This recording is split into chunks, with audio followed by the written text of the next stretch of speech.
Each of our hosts has a money stake in this episode of Life is Like a Game Show. Representing our blue section, Harry Broadhurst. Representing them Yellow Bananas, Eric Watkins. And for the red section, Brian Espinoza.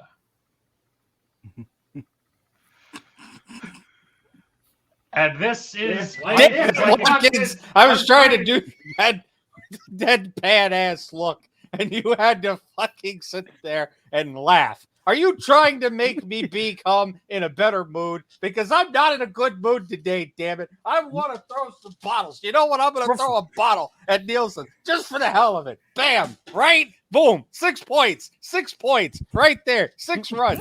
Give me my 6 runs. 4. Only hit him on the arm. 4 runs. No, shoulder blade. That was a shoulder blade. That was a forearm. I appeal to a higher authority. Unfortunately, the higher authority is unavailable because he's laughing. Go ahead and continue your introduction, Nielsen. That was it. This is Life is Like Game Show, and this week it's TattleTales, and I got to watch out for rogue bottles. I mean, Good. I was going to start by saying the password is yes, and that would have been your cue to throw the bottle. But Good. Go ahead, say it. I got more bottles ready to go. I'm in a mood. Good evening, afternoon, whenever you happen to be listening, and welcome to Life is Like a Game Show, a presentation of the W2M Network online at W2Mnet.com. I am your host. My name is Harry Broadhurst. I am the voice of reason, allegedly.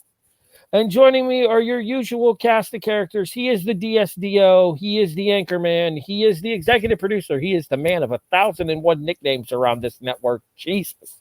He is Eric Watkins. And upon review from the decision referee reviewing system, that was indeed 6 runs. Oh, bullshit. Thank you, ref. Thank you, ref. You're a scholar and a gentleman. The man currently kiss-assing the referee is Brian Espinoza. No, you got my name wrong. I'm the salt master extraordinaire. Oh, wait a minute. That was Tuesday. I'm still salty tonight, just for different reasons. So was that because of Leagues to the Max or heavy on the whatever? You missed the Tuesday special edition. And the man who's responsible for the reason we're coming at you with this episode of TattleTales here on Life is Like a Game Show, JTN, Jonathan Nielsen. All right, so here's the deal, folks. Quick recap here. If you saw last week's episode of Baggage Live, congratulations.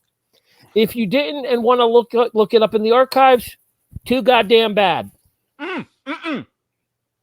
If you want to look up last week's episode of Life is Like a Game Show in the archives, forget it. You got to do it right, Harry. He did. We can't fault him. He is not the game show fan, friend, loyal fan, and true. Watch the finale of Peter Tomarkin's Hitman, and you will understand. I am the casual enthusiast on this show, as we have discussed on numerous occasions. To quote another famous game show that's currently that went out of business, who ironically we'll be hearing about at least a little bit of tonight. If you are looking for an experienced game show host, please call the producer, who is also available. Yeah, Bert Convey hosted this show. All right. Look, any chance that I get to quote the super password fuck up hour, the Bert Convey fuck up hour, I bet the goddamn toaster I'll take. Okay, we're getting off track already, but we'll get back on track quickly here. Am I the only one who actually liked super password? No, you're not. No, you're not. It's just the amount of screw-ups that happened on that show. Oh, with them It is legitimately nicknamed the Bert Convey fuck-up hour. Oh, with them accidentally having conversations and revealing what the super password was and stuff? Okay, that's fair then. That's definitely fair. All right, Bert Convey be Bert Convey, yo. It do be the Bert Convey fuck-up hour. And you can direct your hate mail about the Bert Convey fuck-up hour to s.garbage@gmail.com. Shout out to you, Marty. Bob Barker By the way, Bob Gimmick infringement is a W2M network exclusive. and will Bob be Barker relied is upon not heavily amused this by evening. it. Wait a minute. So, Harry, you're really sitting here.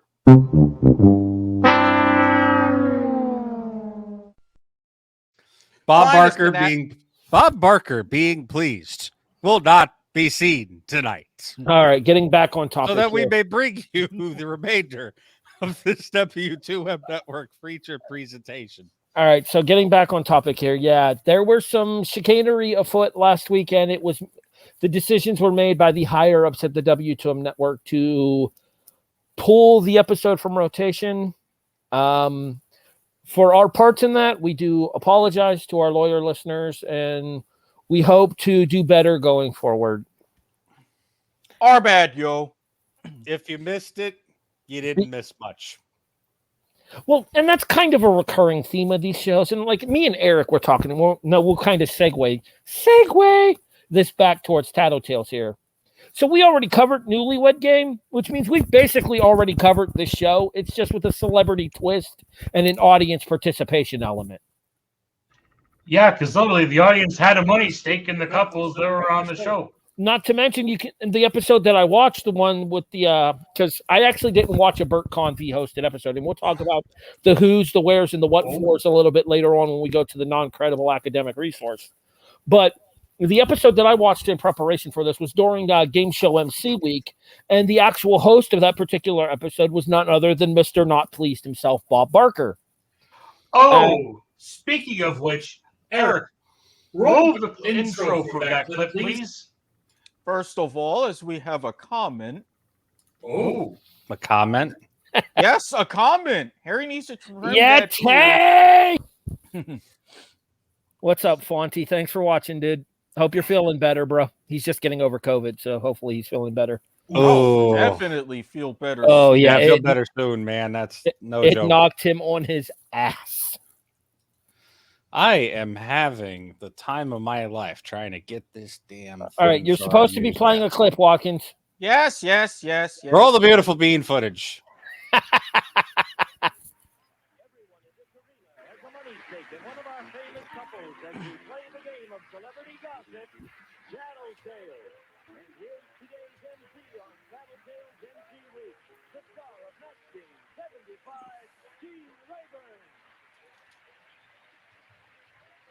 wait for it. There we go. Always have a lady sitting in the corner of the yellow section. Well, they did the same gimmick with Barker when he hosted. It was a grandma. I mean, fair. All right. Clip's done. All right. Is this the one where Convey was actually on the panel? Yeah, Well, red section. The one that I watched, Convey, was red section as well. It was Convey. Yeah, because I know they did a week of episodes where Convey was actually playing the game with his wife, and I remember Rayburn hosted an episode. Barker hosted. Yeah, I think they had like regulars. What I want to say is it was like 5 different game show panelists there. Yeah, and each of the day, all 4 of them participated with Convey permanently on the panel. And then whichever one wasn't hosting was on the panel with Convey. Yep, you had people like Gene Rayburn, Bob Barker, Bobby Van, Jack Nars, Richard Dawson, Alan Ludden, Bill Cullen, and Chuck Woolery. Well, since we know that Nielsen has the non-credible academic resource up, why don't we go to Nielsen with the non-credible academic resource, and please explain the game for those of them at home. Real quick. No, because Brian teed me up perfectly for that, because I was going to post that comment from Fonty up on the screen as well. TattleTales is basically the Newlywed Game with celebrities, as I previously stated. Celebrity couples try to match answers in order to win money. They're playing for their particular sections of the audience. Whichever section of the audience, whichever panelist has the most money at the end of the show, that section of the audience splits the money with a $1,000 cash bonus added into it for everybody to split. And if there's a tie, the 1,000 gets split. So, you see this bottle here Broadhurst, if I could, I would be chucking it in your general direction. I had that set up perfectly, and you cut me off. For shame. I know how I feel getting cut off this show. Another W2M Network exclusive gimmick infringement. All right, so are we saving the news desk for the end of the episode then? I mean, we might as well, unless you want to roll the news desk now. No, it's kind of too late to do that since we're already into discussion of the game show itself. That's why I was setting up Nielsen with the non-credible academic resource. Indeed, let's go full screen on Nielsen as he gives us the who's, the where's, and the what's its for TattleTales, a CBS presentation. A CBS and syndicated production, might I add. The episode CBS. Sorry, but I was just going to say. The episode. We need a rolling counter. I'm going to have to set something up. You know, Watkins, I can do that OBS thing. I'm going to have to set something up where we just start list the gimmicks off to the side here in this space where my overflowing recycling can is of every time a gimmick hits on the show, I hit a button and it just increments a counter. We can do that.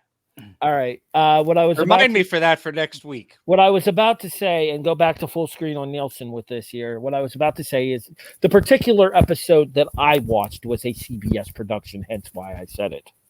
Carry on, sir. Legit. So you had usually Bert Convey behind the microphone. Created by Price is Right legend Ira Skutch. Don't worry, 3's coming. Directed by Paul Alter, who is, I believe, a personality to deal with David Letterman's late night show eventually. He did game show work early on, too. I thought original production Price is Right. Or Family Feud Price is Right. Okay. Alter's done a lot. He was a Goodson Todman guy. Narrated, of course, your announcers. You had Jack Clark, you had John Harley, you had Gene Wood, and Johnny Olson. Johnny Olson is in the guy from. We need your best announcer stance there, Nielsen. No. I'm going to ask the question that I just tried to ask again. The same Johnny Olson from Wheel of Fortune? The same Johnny Olson of Everything Goodson Todman. Yes. Okay. Carry on. Theme music, Ed Kalehoff. We've mentioned him quite a few times around here. But yeah, Skutch took the CBS run. Paul Alter did the Cindy run. Production in Television City, it's TBS. You had 1,040 episodes on the CBS run and 30 in weekly syndication. What's the year-to-year run for TattleTales on the CBS run?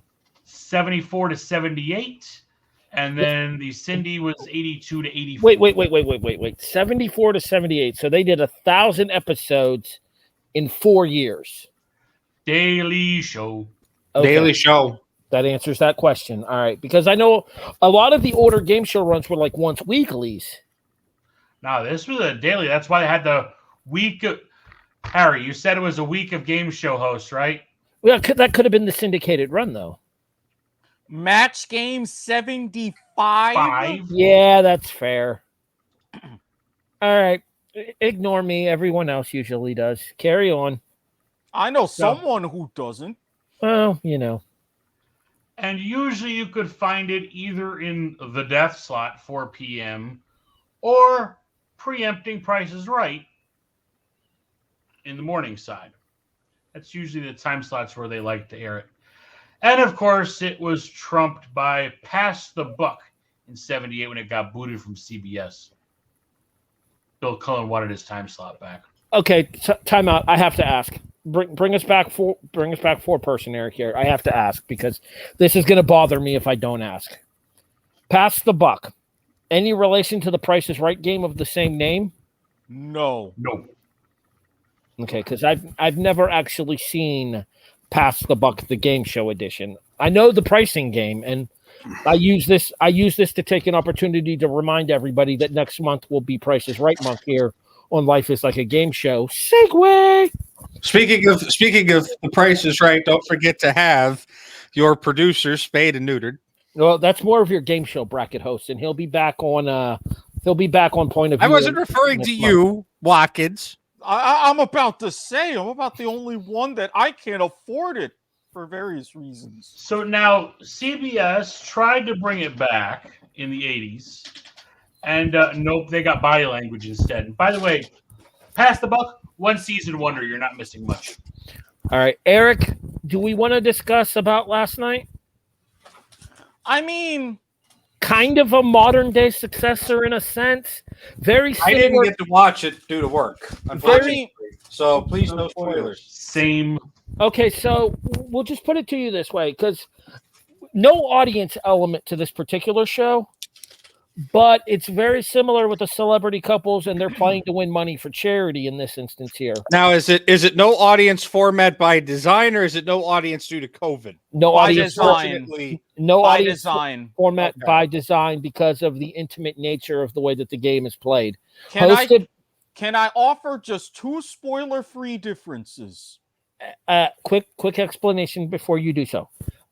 Steph and Aisha Curry host. Steph plays bartender. Aisha does most of the question asking. Steph keeps track of the score. The celebrities are asked 2 questions each, 2 for the women, 2 for the guys. And then, Eric, you can go ahead and take over from there. Uncensored and a lot more booze. There you go.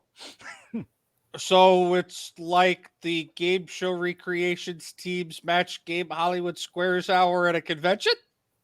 Kinda, sorta. I mean, if TattleTales plus Newlywed Game plus the convention hosting all had a bit of a wild threesome and there was a baby that came out of it. Oh, so you add Three's a Crowd into the mix. Family show? Yeah, in essence. No on all of it. Nielsen, would you like to pass the buck on this topic to something else? That was awful. That was awful. Bob Barker's not amused. You know what? I'll take it. Fuck it. I don't care.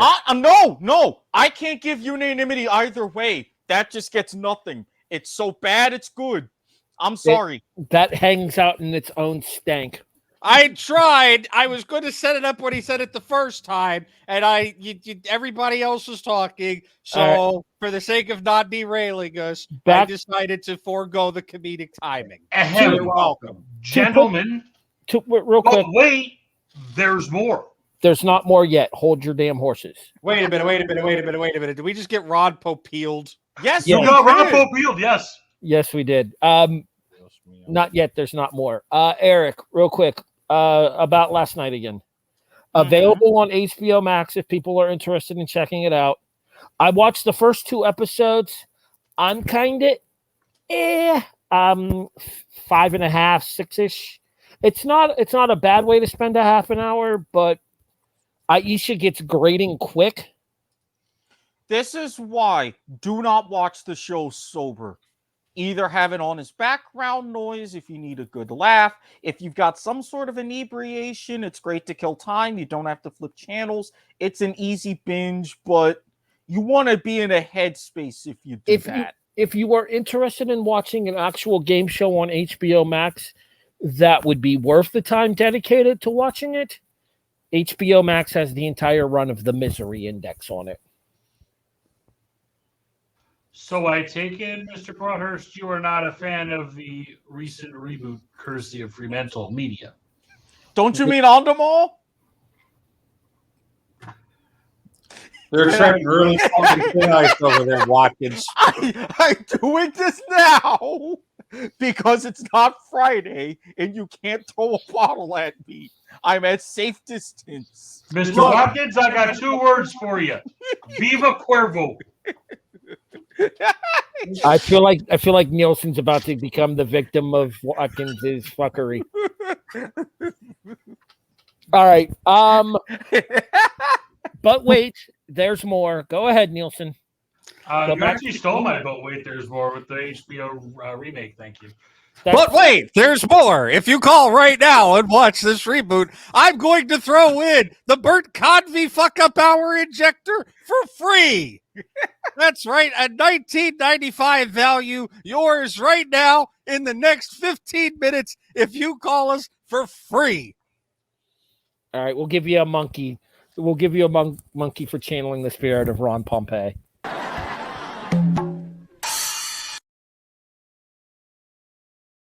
Pompey! I got yelled at by all three of you on that one. Was it not Pompeo? Popeil! Ron Popeil. Popeil! Forgive me for not being awake late enough to watch those late night infomercials. Hi, I'm Ron Popeil, the inventor of the Showtime Rotisserie Barbecue Grill. And boy, do I have a deal All for right, you all today. right. Remember, folks, we can't be bought, but we can damn sure be rented. All right, moving forward. No runs. Moving forward. Wait, was that a dot ball or a wicket? No, that one, arm, 4 runs. No, he didn't hit me. Anyways, Actually, I think I did off the back wall. Yeah, you hit the back wall. You didn't touch me. mute All both of them. Dot ball then. My mistake. Again, decision review system. That's what it's for. That was a mouse arm. 2 runs. Anywho, I'd like to get through this show in an hour if we can. So let's get back to it, shall we? Look, this is stress relief for my shitty day at work today, okay? You're going to have to deal. Yeah, but people like Marty Bass, Marty Bass. Bass. he's all about that bass.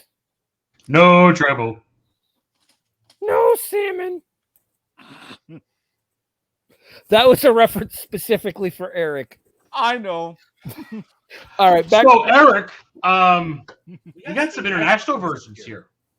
Oh, Australian, hosted by Ugly Dave Gray in 1980, produced by Greg Grundy Productions.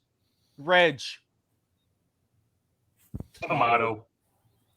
Look, if And, you're going to have the king Ron of Aus- Pompey. Move on. Touche, sir. And a Brazilian version hosted by Silvio Santos.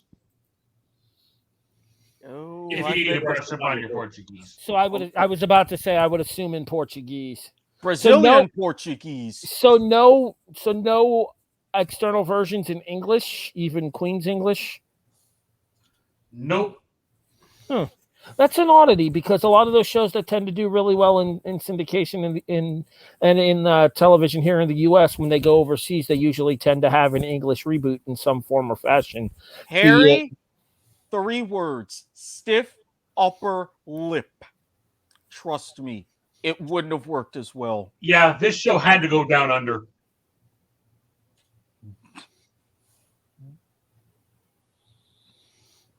Sure, I tried. Give him a monkey, because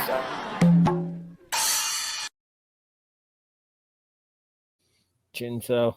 And the streak continues. All right, back to it. So real quick, just generality here. I've got a question. Oh. Is that the... Okay, never mind. Yes, it's an actual I've got a question here. I made the comparison earlier in the show, and I want to know if you agree. Buy or sell? TattleTales is a celebrity version of the Newlywed Game. Jonathan? Neither. I'll hold. Brian? I'm with Nielsen. I can't really make a judgment until I see the new one. I'm sorry. No, I meant- even with the original. I'm referring to the original. What's the question again? Then I'm sorry. I'm getting distracted again. I literally just got off work. You're good. The question was, and I said this to Eric in our conversation that we had before we started doing tonight's Life is Like a Game Show episode. I stated to Eric, and I quote here, TattleTales is basically the Newlywed Game with with celebrities and an audience element. Buy or sell? TattleTales. Sell. Okay, what do you think is the major difference between the two then? Maybe TattleTales is a little more highbrow than the Newlywed Game was.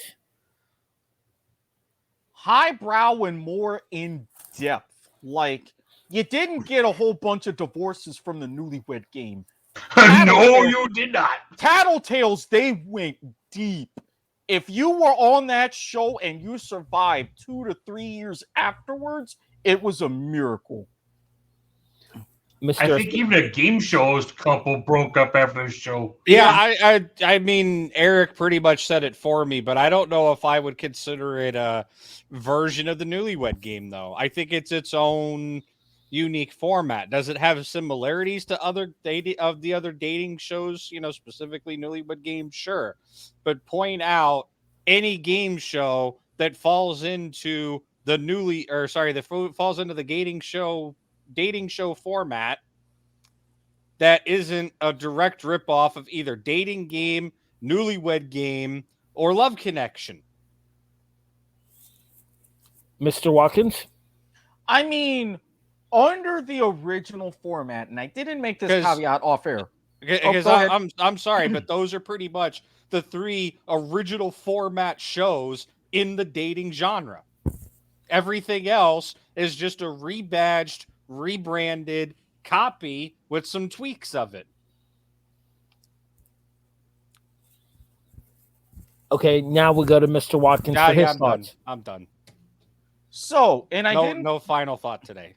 And I didn't put this caveat when we At discussed least not yet.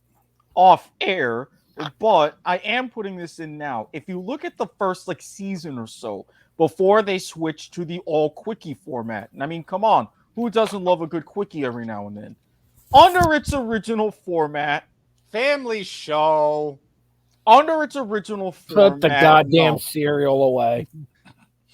No, But- I think that's funny. Screw you, Harry. I thought that's a funny visual gag. Thank you. I mean, hey, with or without milk, depends Carry on on, my mood. Watkins. Once they changed to that particular format, Poor Harry. I'm sorry.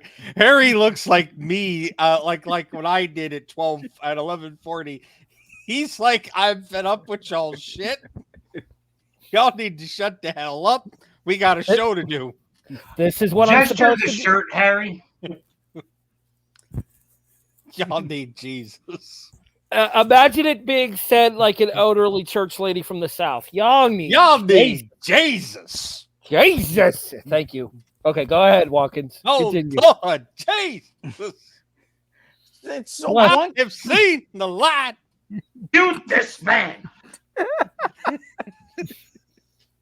Once they switched to that format, it was more Newlywed Game-esque, but still much more in-depth as far as the inside secrets of the marriage. Why did that? Sorry, mute me or something. I told you mute this man.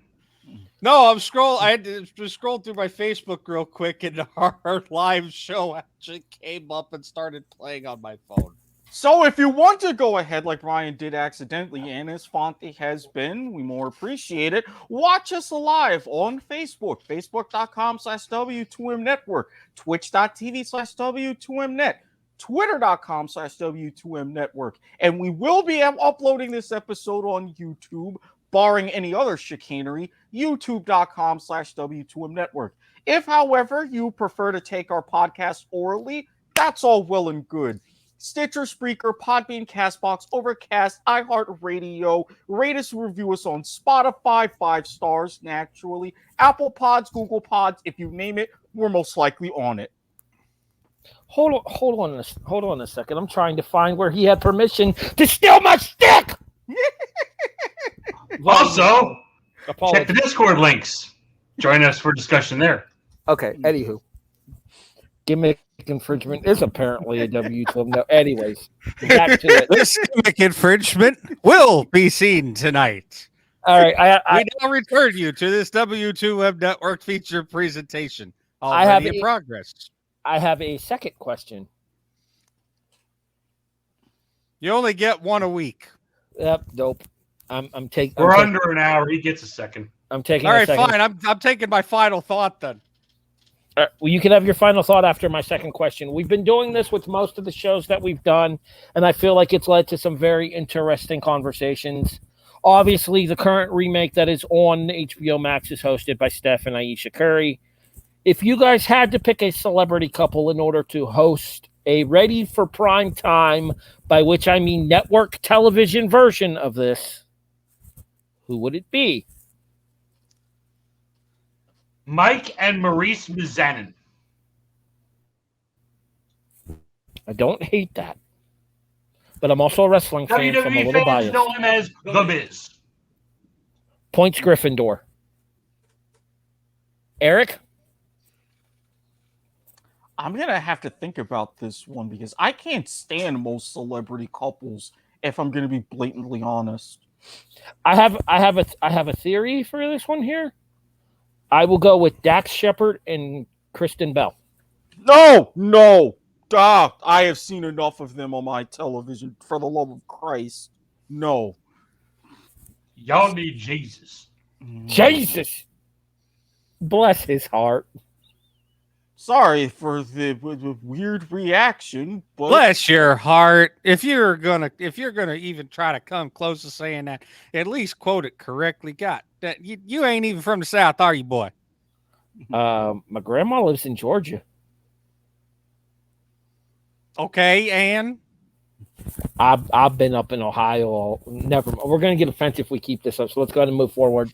Brian, do you have an answer for me? I don't actually. That probably tells you how much television that I watch, and how much I keep up with social media. I can't really. Or at least modern pop. I don't really think I could name a couple that I would want to see on a TattleTales style game show. I don't think Steph and Aisha Curry are the right people for this. I like Steph Curry. I think he's good at what he does. He should stick to Holy Moly. He should also stay in his lane and Shots stick to fired. basketball too. Hey, That's not even Holy shots moly, fired. That's just Holy Moly is fucking good TV. Are we going to cover that eventually here on Life is Like a Game Show? Because I feel mean, like technically it's a game show, so yes, we could cover it. Put it on the list. Duly noted for potential addition to the list down the road, Watkins. At this rate, we're going to be booked through the end of 2023. oh, Harry? so basically we're gonna be the Radulich of game shows. Gotcha. Speaking of Speak Radulich, I'm the host. You shut your whore mouth, Nielsen. Sunday here on the W2M network in collaboration with Radulich in Broadcasting. Right, I can't Quiz be mad at him because that's actually funny. On trial. I can't be mad at him because that's actually funny. Give him a monkey, Eric. He earned it. I am too sober for this damn show.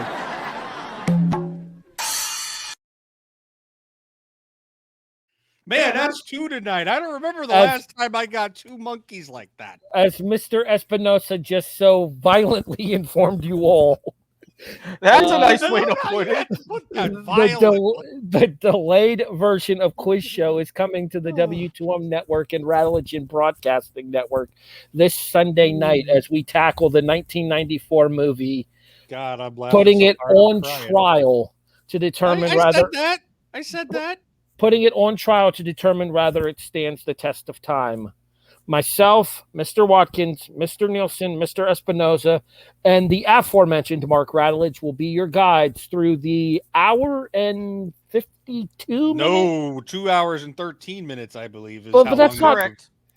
But that's like that's counting like the credits and everything. No, it was if 2 you count hours. if you count the credits, it's like 2:30 something.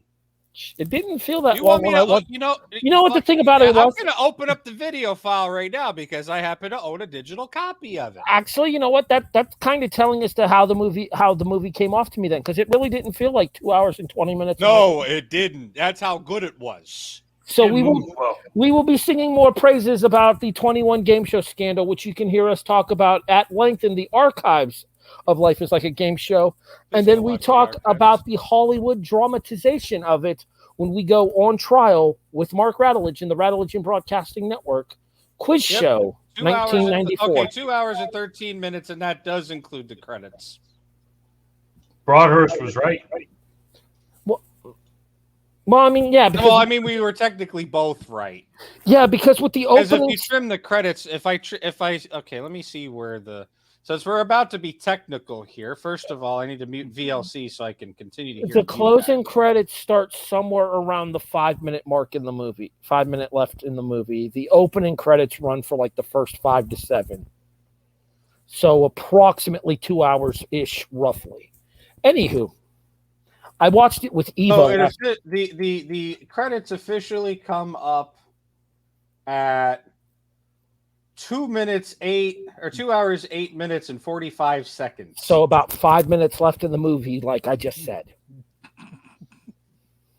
You are technically correct. You want to be technical about some bullshit. We'll get technical about some bullshit tonight. Okay. You sure you're not going to be available for tomorrow night's show? You really sure?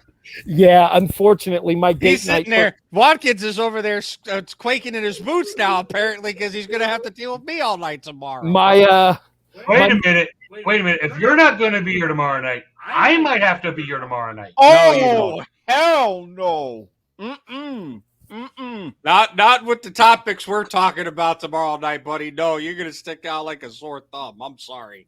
2 words. Age restriction. It'll be, in the words One, of DJ no Khaled, another one. part of that. I'm going to pass my remaining spins in that case. Thank you. Yeah, they come to me. I'm going to go Michael All right. Larson with the 210-157. 110237. But it's been a long day, so you're forgiven. Anyway, Stop. Look, I had the 210-3 part, Stop. right? I can never Stop. remember it after that. Stop. 212-194. Oh, stop! At a whammy? Stop. One of you. It's coming to me now. Mute I your see financial disaster. in your Microphone, you're echoing. Mute this man. Anyway, Mr. Broadhurst, I'm going to steal your gimmick because I have a question. Dramatic reverb? Oh, wait, hang on. We actually lost Harry. Oh no. Well, we lost his video because he was having a whole bunch of stuff, but All right. We're sorry, Harry. Don't leave us again. I'm on the top row now. All right. Harry, I have a question for you. In 1 second here, because I'm having some technical issues, and I think the people at home are probably having technical issues as well. And because if I'm getting them really bad, odds are it's translating through the feed. One of you needs to mute your microphone because the echo is awful. I've been muting when I haven't been speaking. Eric, please tell me you hear that back talk. no, I don't. I don't hear it either, and I got headphones on, and I usually do hear it when it comes through. Speak, Jonathan. I've been very heavy on the mute button on my end tonight. All right, it's gone now. I don't know what was happening. I was catching really, really bad. It was starting to give me a headache. All right, you have a question, you say, go ahead and ask. Keeping in mind, I'd say probably excluding the current version. Now I'm hearing it.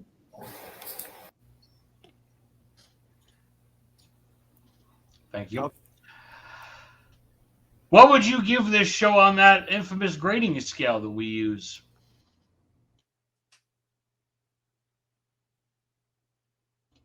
Harry? Okay, that's weird.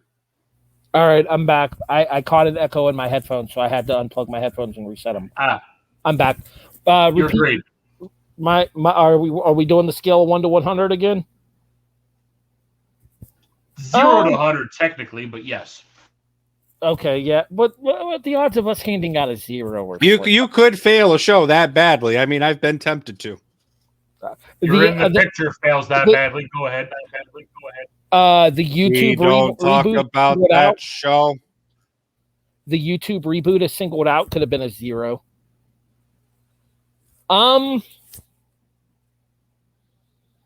I'd put it at a high level C, low level B. I'd say probably about an 85. It's entertaining for what it is. And especially when you consider the genre that we're dealing with here. You're welcome, Mr. Watkins. I was actually going to give it an 85 myself. There's only so much you can do with these kind of shows. And I think having the audience participation element to the show, which I think sets it aside from the Newlywed Game, having people actually invested in the results rather than looking for that shock and awe answers, I think it gives you that kind of rewatchable highbrow style of entertainment from a show that you don't traditionally get in the dating reality game show genre. I give the 85 mainly because Burt Convy had the balls to participate in his own damn show. Mr. Watkins? I'm going to go 90, not only because of all of those reasons, not only because of the participation. I'm sorry. If you have the balls to actually go out and host a game show wearing a full-on skirt on top of all of that, you get kudos. Whoa. What? I'm pretty sure I can't be the only one of us who saw that episode. I know you are. I know not what you speak of. I sense a trip to YouTube in your future. In a skirt? As you do that, we go to Mr. Espinosa for his rating. Yeah, somebody mute that man. Because I can't tell if he's muted or not. You're good. You made the names disappear. I am. The names have disappeared. What's up with that? Yeah, they do that because of the banner at the bottom. Once the banner goes away, when people stop with their questions, the names will reappear. Well, technically speaking, this isn't I've got a question. This is we've got a rating, which is going to become a regular thing here on the show. Yeah, we do need to make that a graphic or something for that. Anyways, I am actually in the same league as my counterpart, Mr. Watkins over there. I was inclined to give and I'm the oddball guy because I give oddball ratings. You can sue me or send your hate mail to s.garmer@gmail.com. Either one works. Shout out Marty Bass.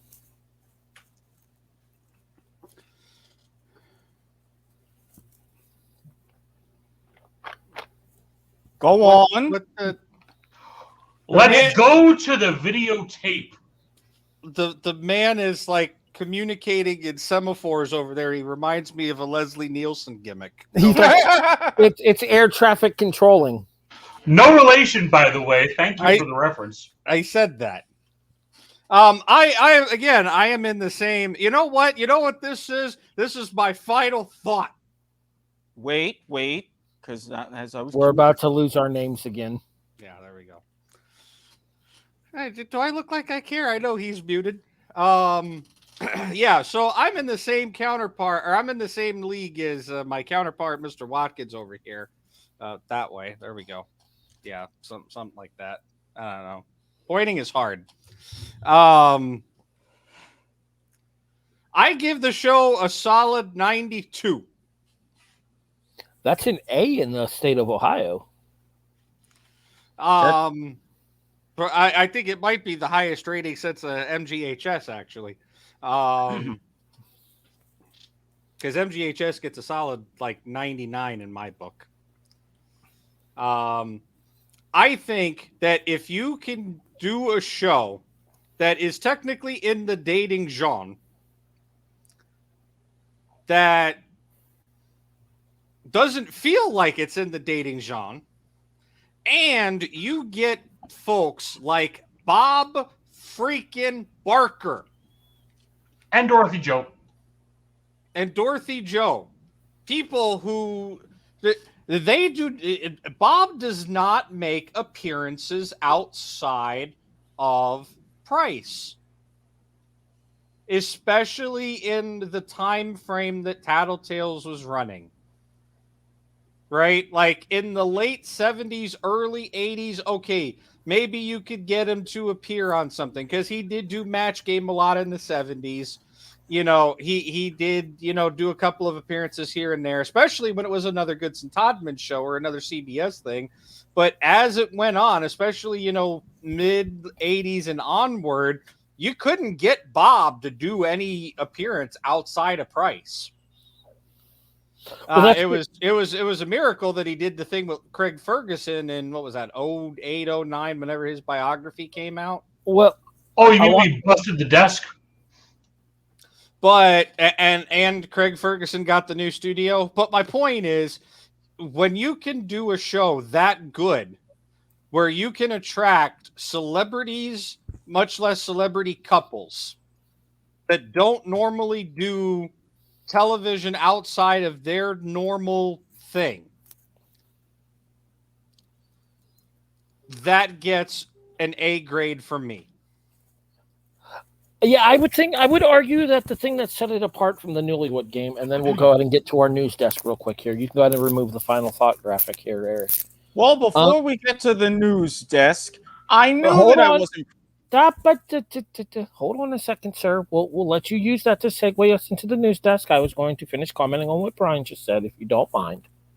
Thank you. I think the thing that sets this show apart from the Newlywed Game is the fact that this show doesn't focus on that low-hanging fruit that the Newlywed Game did. I think that this is the kind of show that has a stronger rewatch value because of the in-depth look into the lifestyles of celebrity couples back then. Whereas the Newlywed Game is more of your classic middle-of-the-road Americana-style game show because you're just looking at everyday people, even if they're stretching the definition of the term newlywed to include up to 2 years. Like we talked about when we did the Newlywed Game at the start of Life is Like a Game Show's Love Month, or whatever we're officially calling this. Eric, I know why Eric dropped out. He's dealing with Mama Watkins at the moment, and he dropped out and managed to put himself full screen if he could still hear me through his headphones. There we go. Now Nielsen's full screen. There we go. Hey! As he steps away to deal with personal family matters, Yes. we will continue with the topic of conversation here. I don't know. I almost and feel free to agree or disagree with me here, but I almost feel like comparing TattleTales to the Newlywed Game is offensive to TattleTales. But it's a very similar style of asking questions of both husband and wife in terms of the relationships there. Harry, I got one thing to mention here. Did that other show give its host a daytime Emmy for outstanding game show host? This one did in 1977. I feel like Eubanks probably won for the Newlywed Game at some point. He got snubbed. He never won a daytime anything. He never got a game show award for Newlywed. I know that sounds shocking, but it's 74 Peter Marshall Hollywood Squares, 75 Peter Marshall Hollywood Squares, 76 Melvin Password. Then you had Burt Conway, TattleTales, Dawson with Feud, Dick Clark with Pyramid, and then we're in the 80s. Newlywed, he lost it to Peter Marshall and Hollywood Squares. I don't think the comparison for not Hollywood Squares. Sorry, I don't think the comparison for TattleTales and Newlywed Game is that far off of the mark, in my opinion. And the reason I say that is because it's a very similar style of formatting for these particular shows. I get the difference in style of question that's asked on them. Obviously, the Newlywed Game is going to go for more of the cheap laughter,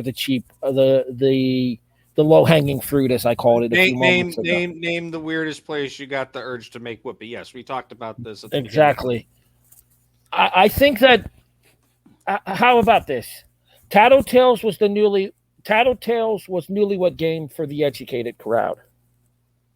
I could see that argument. I think if you replaced game show hosts, right, and Hollywood celebrities of the time with, I don't know, master's degree holders, members of Mensa, somebody in that, very well educated crowd, I don't think you see much of a difference there.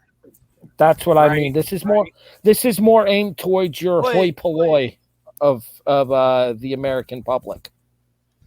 But at the same time, I saw that look, Watkins. If you take that same crowd and you stick them in a Newlywed Game, I don't think you see much of a change in Newlywed Game either. I think that you see more of that shock and awe look on their faces when the questions are asked. And Go ahead, that's why I say is I had technical difficulties as I dropped my keyboard when I made my brief exit. This is why I say when they changed the format to the all quickie, more speed round where the questions were less in depth as a whole, yes, that's where you saw them approach that Newlywed style. When they didn't, the first season and a half, couple of seasons, and they realized the quickies were better and the all quickie shows were better received, then you're talking different ball field. Yeah, I don't hate the Newlywed Game, honestly. I think I gave it like a C rating when we did the Newlywed Game episode. I don't hate the Newlywed Game. I just don't think that the Newlywed Game has a whole lot of rewatch value because you're watching for those low-hanging fruit moments, but they're few and far between that you get the shock and awe answers of in the ass. If Newlywed Game hold let me rebut real quick here, Eric. I don't think that there's any game show in the dating genre that has rewatch value except for TattleTales. There's a reason when the recreation team decided which show to do, this is the one we piloted. We've not done more than a pilot with it, but the pilot was pretty good, if I recall correctly, from when we did it up in your neck of the woods, sir. Yeah, no, we sat down and it's like, okay, we need to do a dating something. Every other panelist group and 2-bit panelist person, and I'm not saying that to be offensive, Fuck them. it has done dating game, Newlywed Game, etc. Cosplay round robin speed dating, musical chairs type weird things. We're like, okay, what in the dating genre do we honestly, seriously think could work, right? And TattleTales was at the top of the list. It was almost universally agreed upon. It's a show that, like I said, it withstands the test of time. It withstands the test of rewatchability, and it withstands the test of, well, frankly, campiness. And I gotta say, that's the main problem. I'm almost done. That's the main problem with dating show games is the campiness to it. I don't know what other way to describe it, but I'm sure I'm getting a nod from Nielsen up there, so I know he understands what I'm talking about. No, I get it. It's the majority of these dating shows have this just weird campiness to them that just makes them, at least to me, mostly so cringe and unwatchable. But TattleTales never had that. Well, you know what you're getting watching a Baggage, watching a Singled Out, watching even to an extent the Newlywed Game. I didn't know what the hell I was watching with the Singled Out. Thanks a lot, Broadhurst. Actually, okay, so the original. To quote Weird Al, I can't watch this. The MTV version is my life I'll never get back. The MTV version of Singled Out is tolerable, if not palatable, in current context.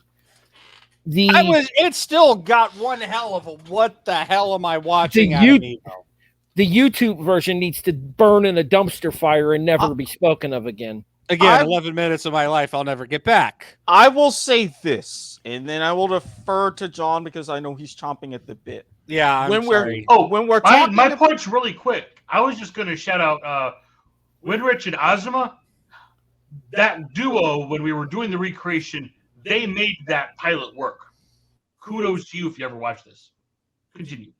My thing is with this, and you mentioned the Newlywed Game in particular, there are some shows that if they didn't go on as long as they did, they would have been a lot better. If the Newlywed Game had just stayed in those couple of seasons in the 70s, like the TattleTales did, it would be in a lot higher regards in those levels to today because it would have had that rewatchability value because, hey, it was the 70s. So basically, I think that is. I have to 100% agree. You nailed. You hit it right on the head, and it's something that I know I'm going to be mentioning next month when we go into Price is Right month with how Price is Right has been on the air so long. When you have a game show, and I can say this about almost any long time running game show. Evolution. When you have a game show that has been on the air for so long, if you don't make the necessary changes that audiences will like, you will end up with a very stale show that will lose viewership. It may be 100, to use a wrestling term, it may walk out, it may cut the best promo of all time, and it's instantly over. But if you keep walking out with the same old gimmick and refusing to change, John Cena sucks. Eventually, you're going to get buried. What is with everybody taking the wrestling stick on this network nowadays, Watkins? What the hell? Look, that's the first wrestling reference I've actually ever Just made in on general. this show. Thank you very much. Just in general. You really. opened the door, Mr. Broadhurst. I apparently. You and your indie ciders with Mark Radulich, who was on the network on Sunday nights. Sunday to steal some. Man, we really do like Sundays around this network for me, too, don't we? Anywho, all right. Speaking of Sundays, real quick, let's wrap this up here, and then we'll get into the news desk, and then we'll do all of our plugs at the end of the show here because we're coming up on an hour, and I'd like to officially wrap up TattleTales within the hour here. So I actually have something that I have a question, believe it or not. Yeah, I know you want to keep this to an hour, Broadhurst, but this is the last week of Love Month, and if you didn't think you saw this coming, well, guess what? 2 and 2, buddy. I've got a question for you all. This is the end of Love Month, right? We covered 4 mediocre. I guess we could say mediocre shows. 2 decent, 2 mediocre. We covered 4 dating genre shows here on Life is Like a Game Show this month, which was the Newlywed Game. What did we do week 2? That was Singled Out, right? Singled Out. We did Baggage last week, which if you didn't see live, I'm sorry. Too bad, so sad.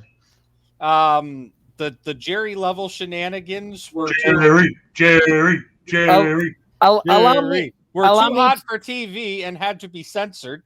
Too hot for the W2M network. And then this Give week, him a monkey. Who, him?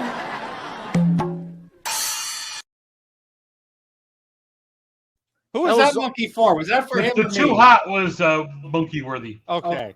Damn it, what was I saying? All right. And then we covered TattleTales this week. Here is my question, because obviously I don't, as we've mentioned multiple times over the course of the month here on the show, the dating genre is kind of in a way very cookie cutter, right? But here's my question. If you have an honorable mention game show that you would like to, in the dating genre, that we didn't cover this month, that you would just like to give a quick shout out about, and maybe explain, like, you know, give us the 1-minute Cliff's Notes version of how the game runs.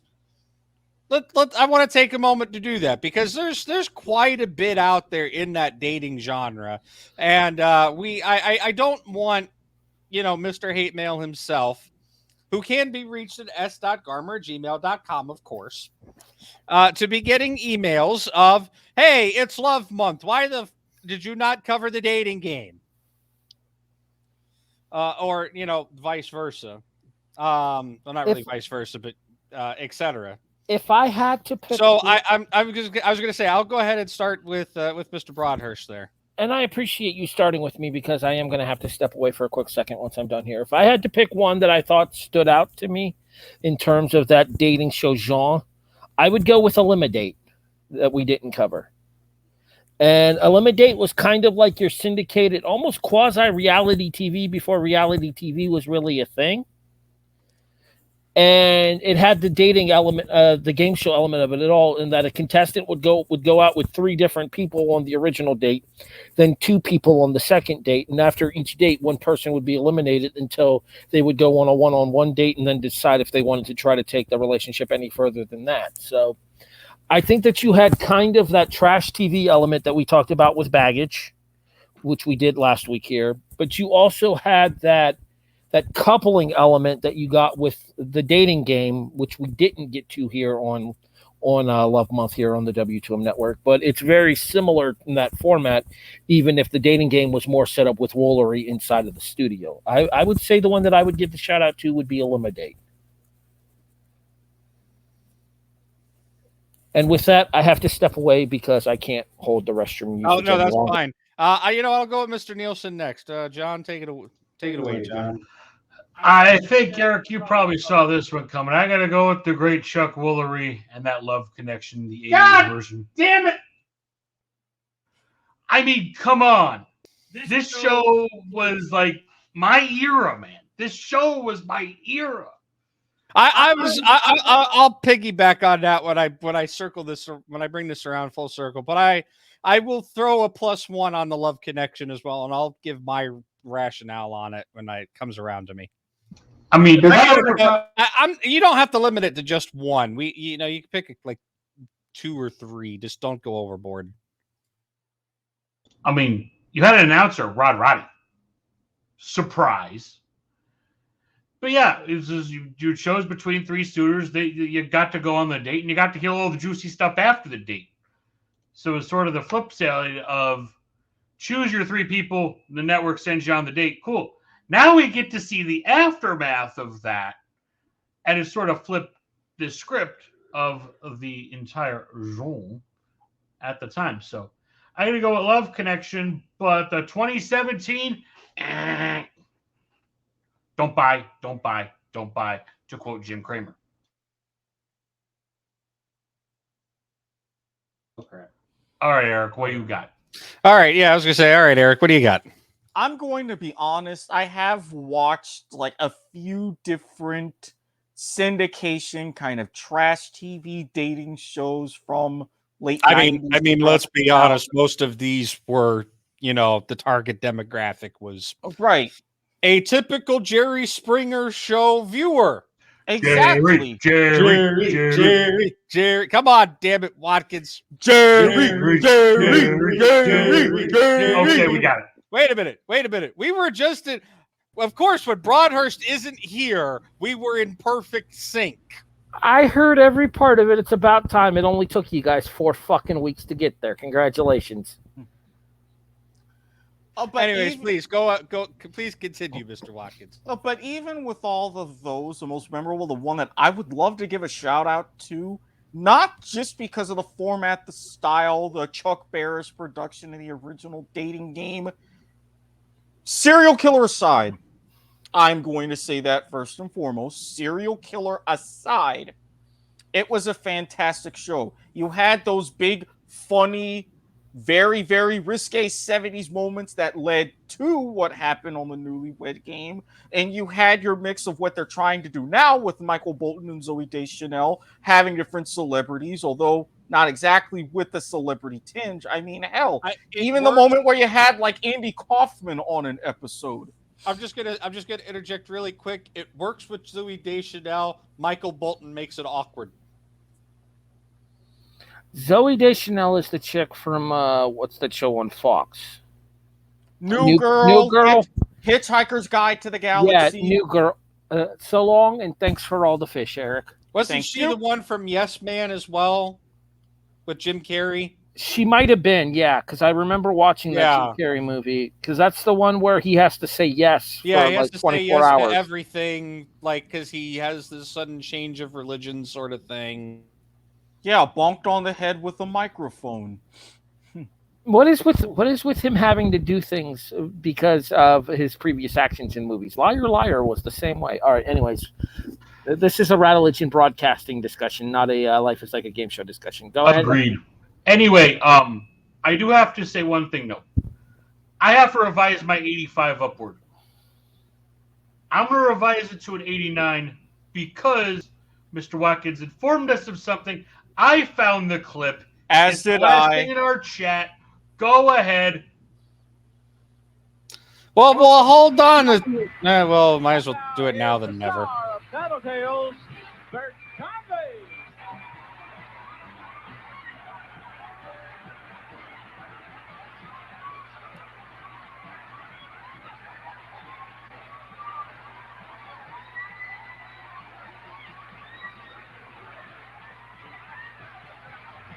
The man can rock a skirt.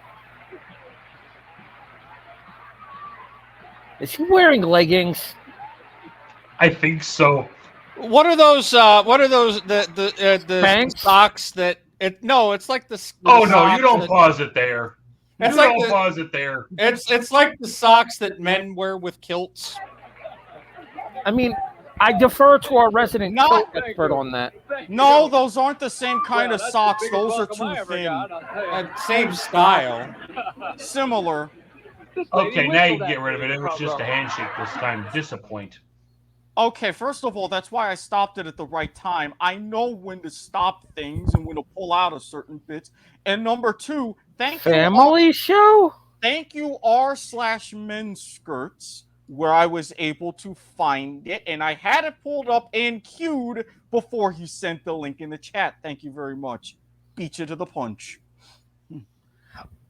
Have your feisty executive producer spayed and neutered. Hey, whoa! Money Anyways, makers. okay. wait. Hey, all right. Shut the fuck up. We're bringing this back around. I haven't had a chance to say my piece yet. Nielsen stole your thunder. I heard that damn it right before I left to go use the restroom. Damn it. Yes, because not only did Nielsen steal one of my honorable mentions, he also interjected me with the damn clip. But anyways, so I have two, right? Because I said one or two. You don't have to go overboard. But the first one I was going to say actually was indeed Love Connection. As far as dating genre shows go, that's the one that I probably remember most fondly, right? And I have to agree with the sentiments of what Nielsen said, where in a way it was almost reverse dating game, right? It was reverse dating game. It was reverse singled out. It was reverse anything that went along that lines of pick a person, we're going to send you on, get to the point. You pick a person, we're sending you on a date. This was no, we're going to go ahead and send you on the date with these people in advance. And based on how the date went, you get to choose who you actually want to continue to date. The other one that I kind of remember pretty fondly, because I spent a lot of time watching the, for lack of a better term, lowbrow networks like WB and UPN as a kid. As much as I hate to insult them in that way, I don't really think it's much of an insult. It do be facts, though. The other show that I have to at least give an honorable mention to is Blind Date. I thought, Harry, you were going to mention that show. I almost did. Roger, what was his last name? Roger Lodge. Thank you. I specifically remember watching Blind Date as well, and that was another one of those weekend Cindy's too. I didn't know it, but apparently it got revived back in 2019, and it's currently still on the air, being hosted by Nikki Glasser on the Bravo Network. Glazer, whatever. It fits on Bravo. Nikki Glazer actually makes sense. Fun fact with Nikki Glazer, do you guys remember when we said the show that we would need? Well, what's the one that we would have the R-rated reboot that I asked the question about? That you said Gabriel Iglesias. Which one was it? Was it Singled Newlywed Out? Game. Singled Out. Oh, that was Newlywed Game. That was Newlywed. That was Newlywed. Okay, it was Newlywed. Actually, the guy who commented earlier, Fonty, his pick to host it was Nikki Glazer. Huh. She's best known for the Comedy Central roasts. Yeah, I see that. I Ah. thank you, non-credible academic resource. But yeah, no, I remember Blind Date quite a bit, and again, one of those things where it's like if you've seen one episode, you've pretty much seen them all, which is really pretty much what you can say about anything in the dating genre, as we've probably beat into the ground like a dead horse at this point. So, Brian, would you say this is your final thought? This is actually my final thought, like actual final thought. Yes, because I said I'm getting 2 tonight because somebody did some things. Anyways, yeah, no. I think that Love Connection was Chuck Woolery was perfect for that, and Blind Date was just like in anime, right? There's a subtype or subgenre in anime called slice of life, right? And in a way, Blind Date very much felt like that slice of life anime kind of thing, right? You get, 2 people completely randomly picked up off the street. Hey, go on a date. It's on us. And you see if the chemistry hits or not. Sometimes it was great. Sometimes it bombed. In that way, it put the show a little bit above other dating shows as far as rewatchability was concerned, because you never got the same thing twice, right? And I hate to keep circling back around to Newlywed as an example, but it's too good not to. With Newlywed Game, when you've gotten one Bob Eubanks whoopee joke, you've heard them all, honestly, right? Like, there really wasn't a better way to deliver a whoopee line in that show, right? Sure, he became famous for it, but that's just because he became repetitive with it. Yeah, there was some funny thoughts with it, but with a show like Blind Date, you never really got the repetitiveness, really. Like, okay, sure, some things, yeah, okay, maybe you got a little repetitive, but I don't know. My 2, if we did a Love Month again next year, I would definitely want to put Love Connection and Blind Date up for consideration. Go ahead and bring us back full screen, Eric, here. Before you do, shout out to Talk to Keki for the anime reference. Another one of our fine programs here on the W2M network. Continue. I think we would have to do the dating game just because there's so much to cover with dating game that I'm kind of honestly surprised that none of us chose I intentionally didn't choose the dating game because I thought one of the 3 of you would. That's why I went with Baggage. I intentionally went off the wall because it was a show I remembered watching as a kid with Singled Out. And how did it feel going off the reservation there, Harry? I enjoyed it, honestly, until we got to the YouTube reboot, and then I was regretting my life decisions. I got 2 words. You fool! We'll get to that show eventually. I was going to say we're getting to the other half of the Match Game Hollywood Squares Hour very soon. All right. Let's go ahead. With that being said, we've got a news desk. We've got a couple of important housekeeping announcements here on the show and on the network as a whole. All right. So news, everyone. If Love Month does come back next year, though, we'll kind of play it by ear. A lot of it's going to depend on, where we are as a collective at that point too. Yeah. But hopefully we're still doing the show. I would like to continue to do the show until we've talked about every game show in existence, which at the current rate's probably going to take us like 6 years. So have fun with that. I'm here for the long haul, but yeah, Blind Date, Eliminate, kind of the same thing. Honestly, I just thought about this while Nielsen was. I don't remember Eliminate. I'm sorry. Maybe I've watched like literally 1 or 2 episodes that I have a vague, like fuzzy middle school recollection of. You mentioning the fact that the Love Connection would have you go on the dates before the show, and then they would show like the highlights and stuff there. It's kind of like Eliminating that concept, though, except that it would be all 3 of the suitors on the same date, and then you would eliminate the person you feel you had the worst interaction with. Oh, I do remember that, actually. That wasn't horrible. I mean, it's trash TV. Obviously, it's one of those things. You know what you're getting, but Yeah, and It led don't to some- think I'm sorry, I don't mean to cut you off, but I really don't think we're emphasizing that enough as far as dating genre goes.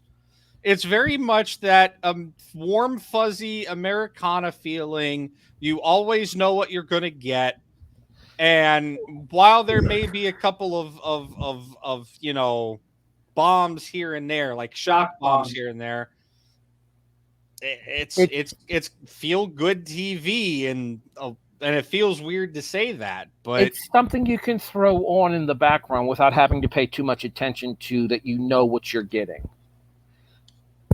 All right. Anybody else have anything to add for TattleTales and or Love Month in general? Glad it's over. I mean, Yup. more. I like these theme months. We're gonna have to continue on this after we get I'm past. not sure Game how I Show feel about Marathon. that, but anyways, I didn't say. Ooh, excuse me. Something's coming back to get me. Good news, everyone. We have a news desk. I don't know. I like the Are- theme month thing. It doesn't have to be Love Month, right? It could be like Bert Convey hosted shows month or something. real, Goodson Todman month. We there's ideas that we can. Play shut with up, here. Eric. I see the end all circling around in your head. Shut up. Mr. Nelson, I have a quick question. I was trying to. Thank you, Harry, because you fucked up my setup for that. Okay, you fucked up my setup. Sounds like someone has tired blood. Anyway, you were saying, Harry. Do you suffer from tired blood? We'll If so, our watch friends quiz here- show here on the W2M network on Sunday. Mr. Nelson, are you the host of this show? Quit leading him in. That's my job. With that being said, now we Hey, gimmick infringement is a W2M network. now we head to our It do news. be facts though. He ain't lying. I fucking quit. Y'all are on your own. Going to bed. Harry Broadhurst will not be seen tonight, so that we may continue with this episode of Life is Like a Game Show. Ugh. And we got a news desk. Good Segue. news desk, everybody.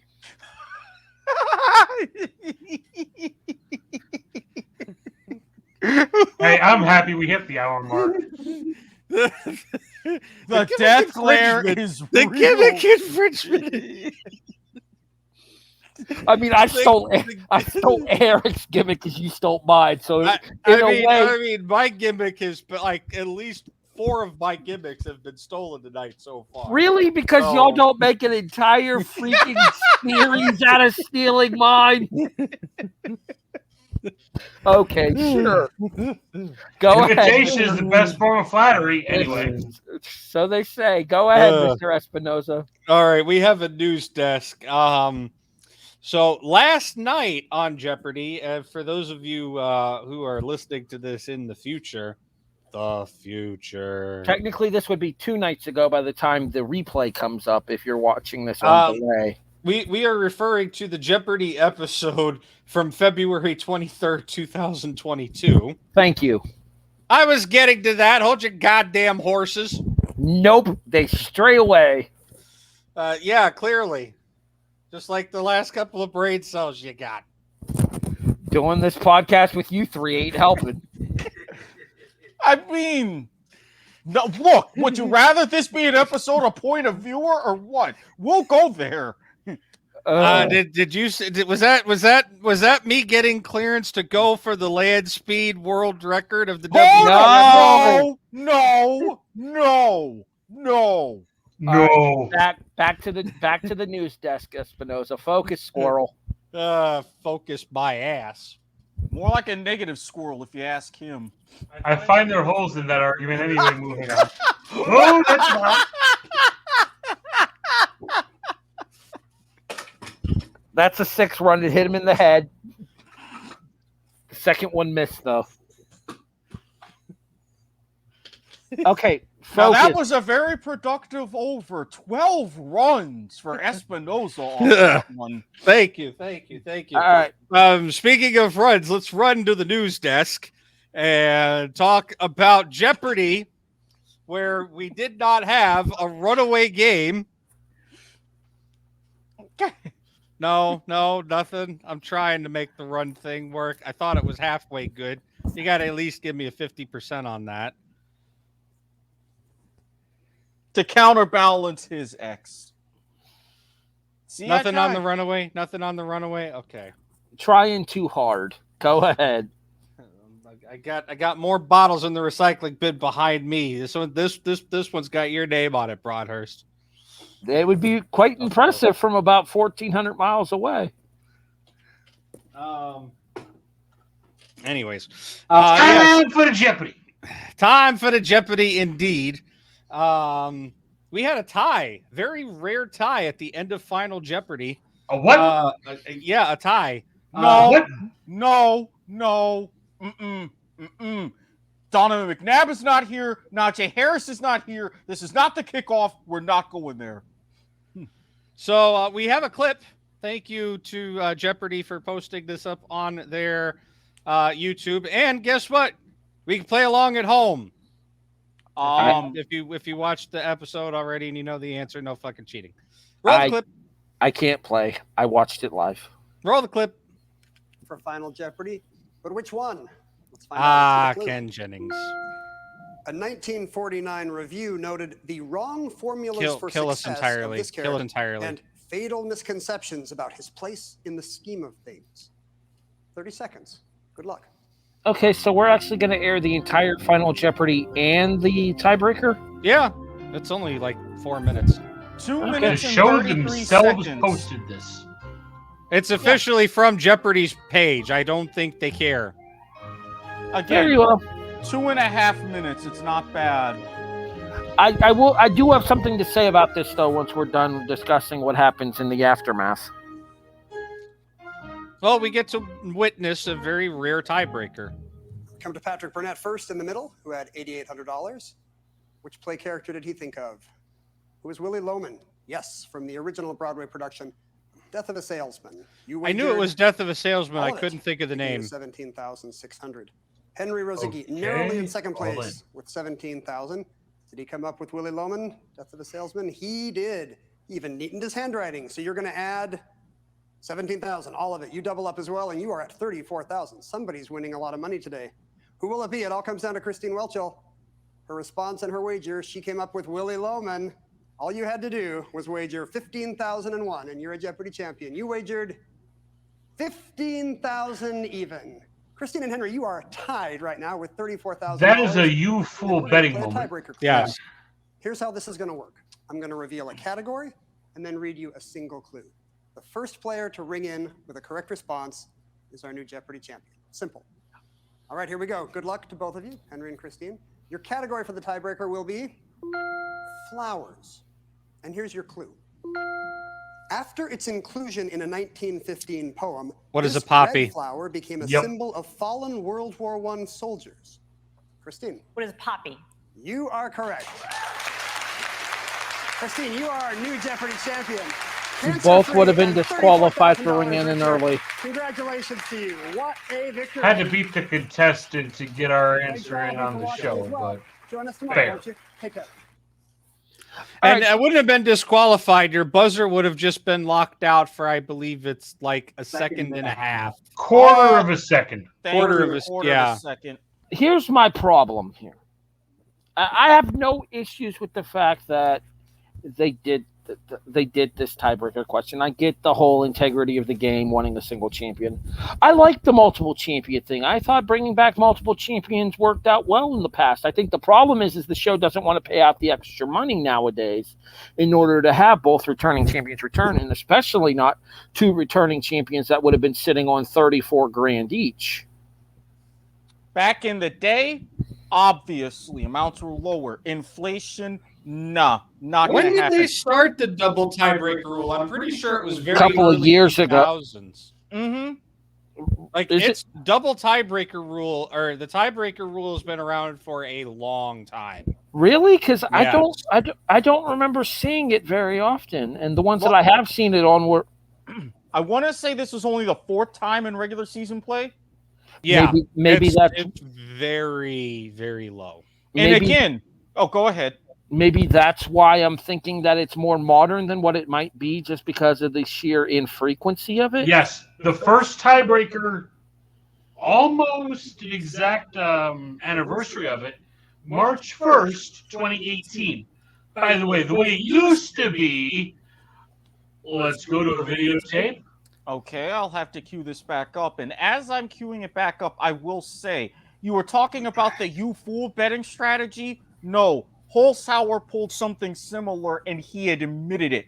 Instead of having a straight bet, you getting it right, she was betting she would get it right and there would be a miss. I get it. It just didn't work out quite See, as well. I would always, if I have the numerical advantage there, and it's a topic that I know, I'm going for the win, regardless.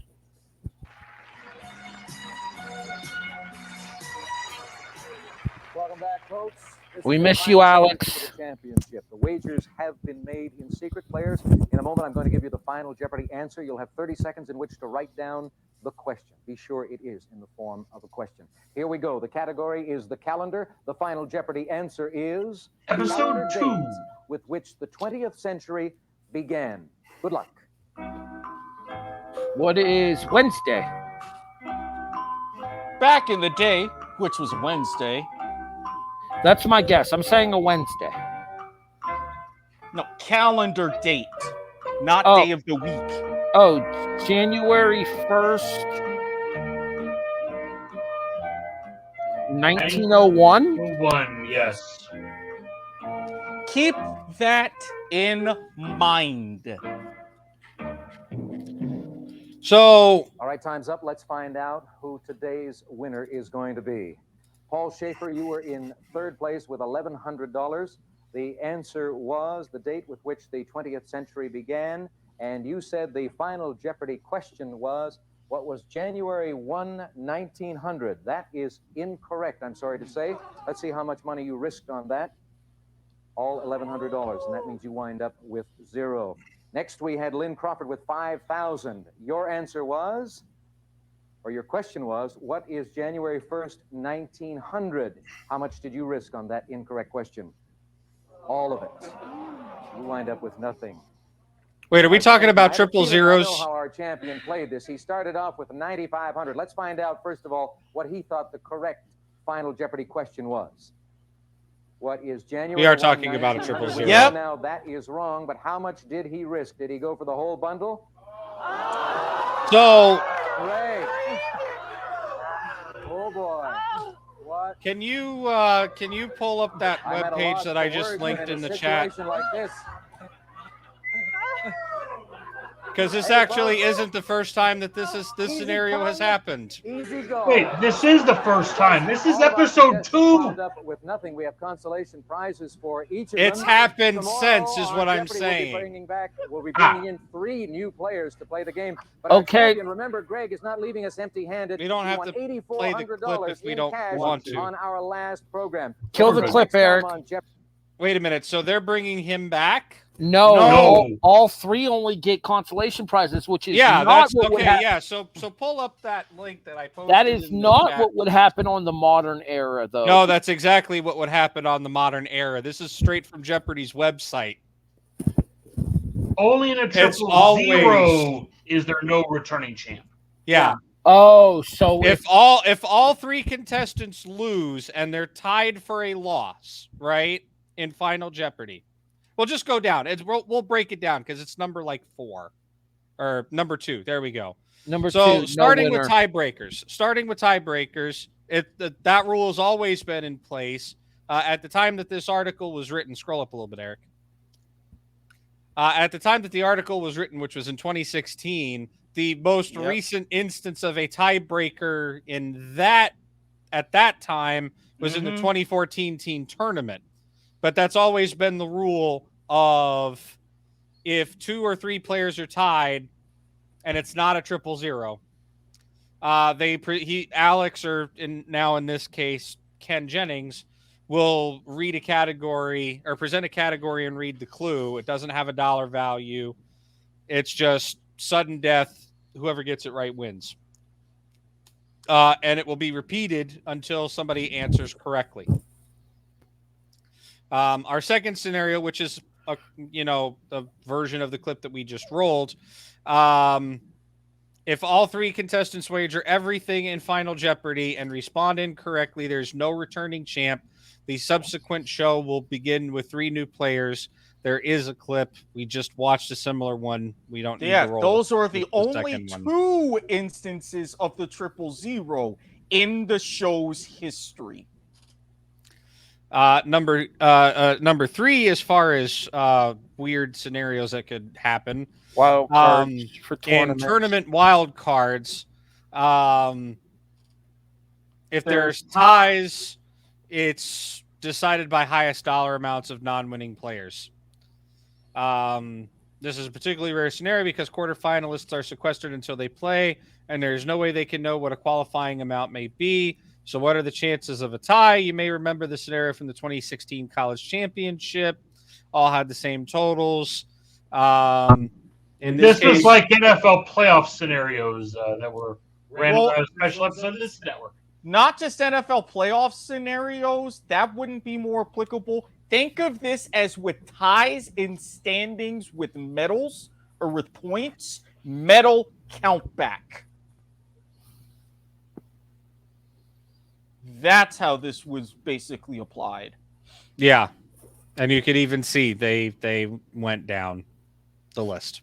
Now, correct. And then our most craziest scenario that has yet to happen on Jeopardy, and knock on wood, it never has to happen. All contestants are in the negative after Double Jeopardy.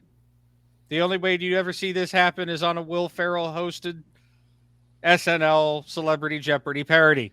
Shuck it, Trebek. You wouldn't even see this on Cheers. Eric, lay tits now.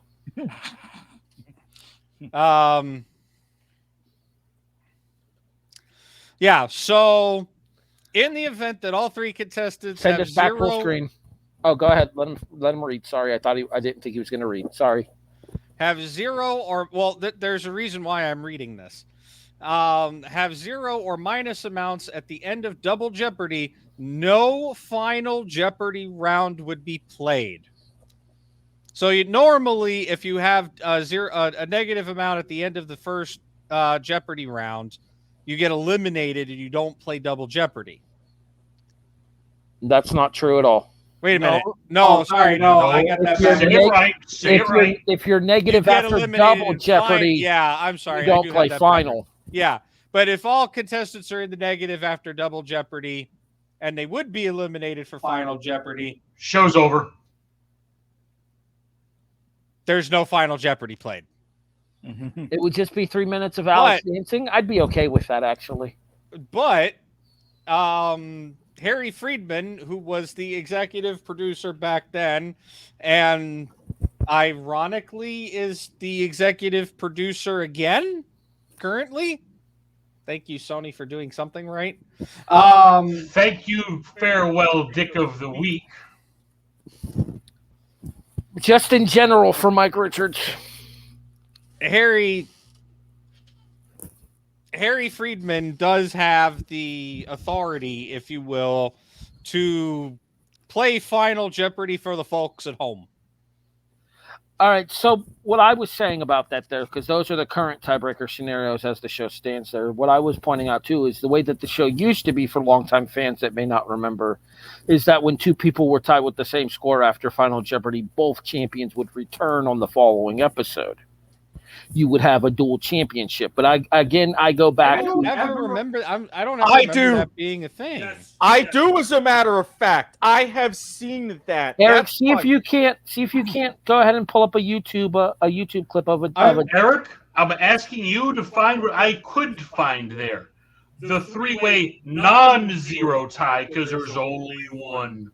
All right. Well, while they're looking for that, though, Literally, let me give the setup here. Because I actually remember this. Because I actually watched it. 1 second before you do, and then I will let you segue into it if you can find it. Okay. All right. Because I was going to say, there's no way was that a Joe? It's all your fault moment. Esque. All right. So what I was about to say is I very specifically remember watching as a kid, playing along while watching dinner with my family, and seeing the ties happen where both champions would return the next day.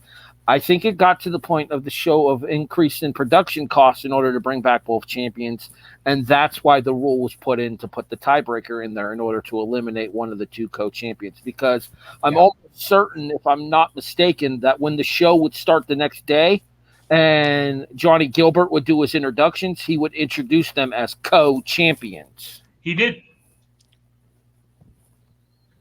Now that I think about it, I'm almost positive that was like an 80s, maybe gone. That was definitely gone by. No, definitely Ken happened in the Jennings. 90s.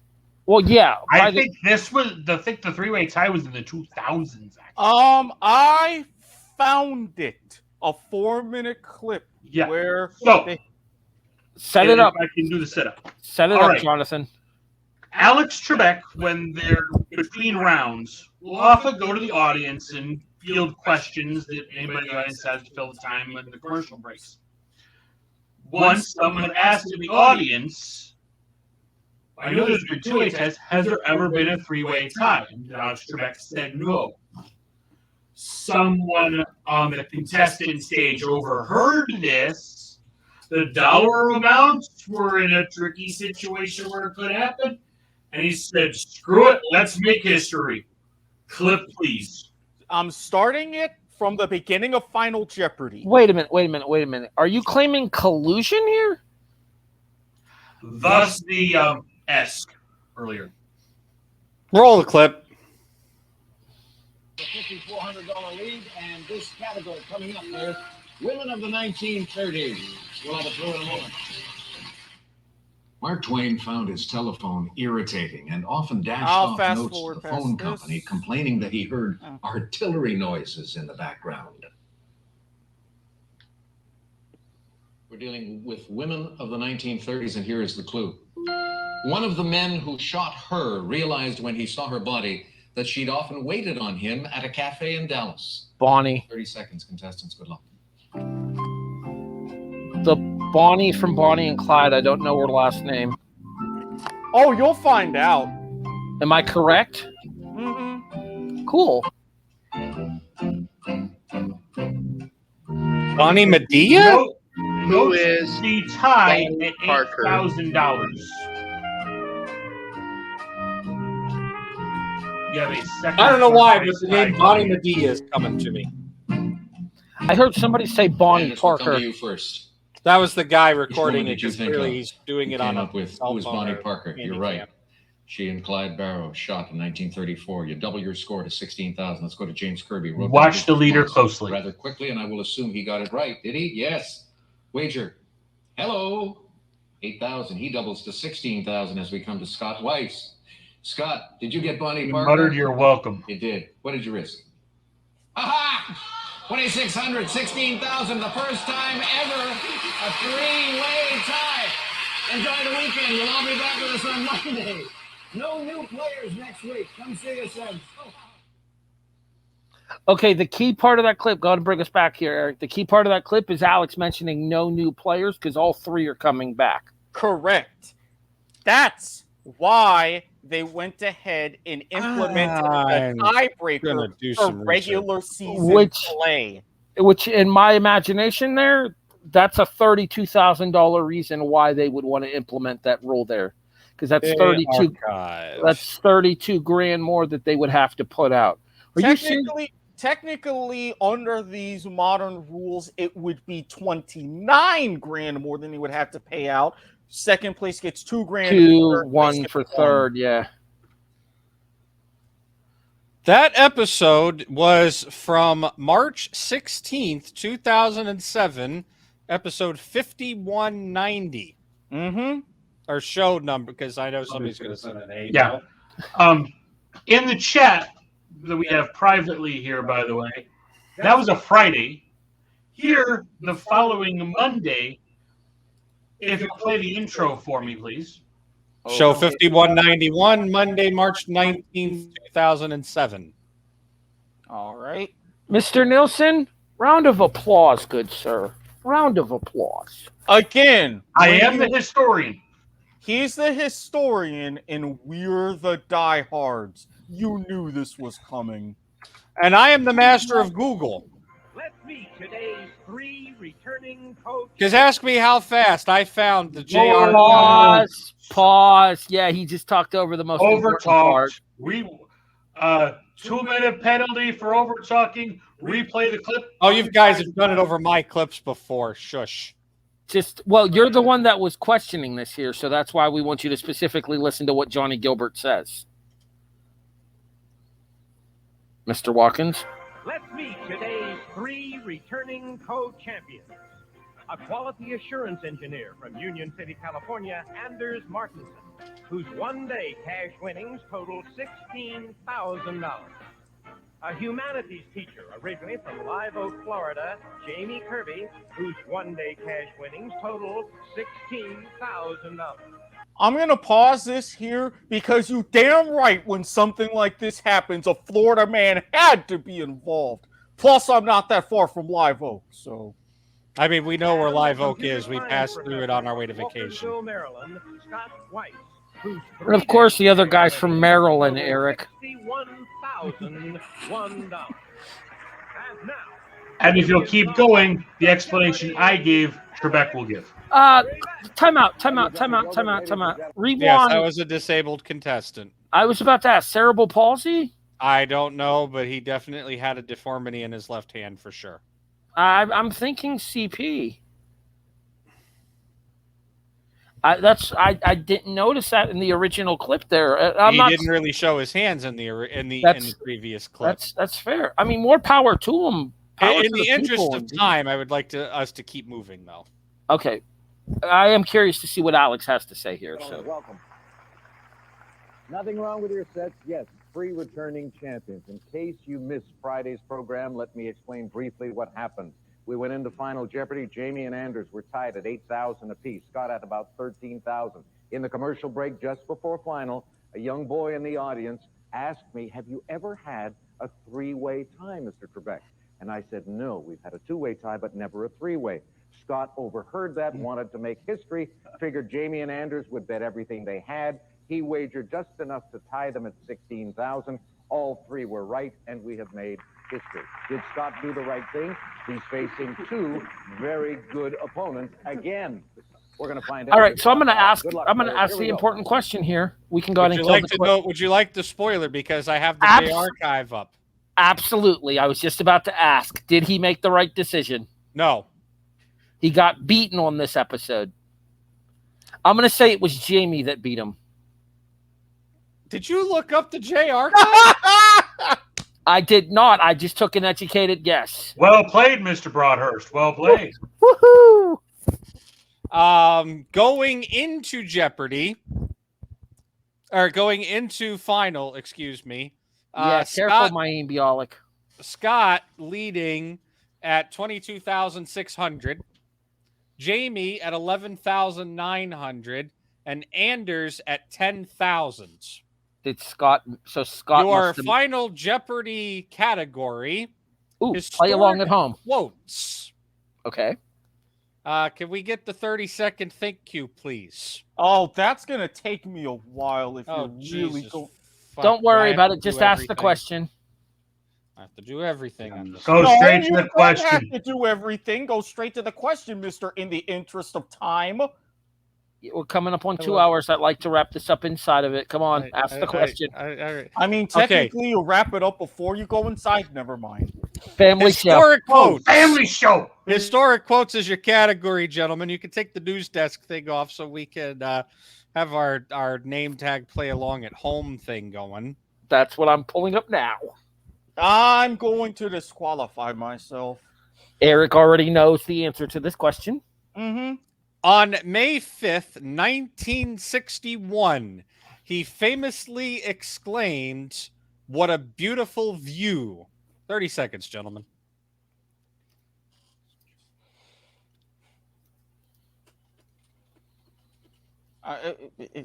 Okay. All right. So we've got one. Ooh, Oh, Jesus. Jesus. All right, the answers are locked. We'll go to Mr. Nielsen, who has written, who is someone who's never been in my kitchen.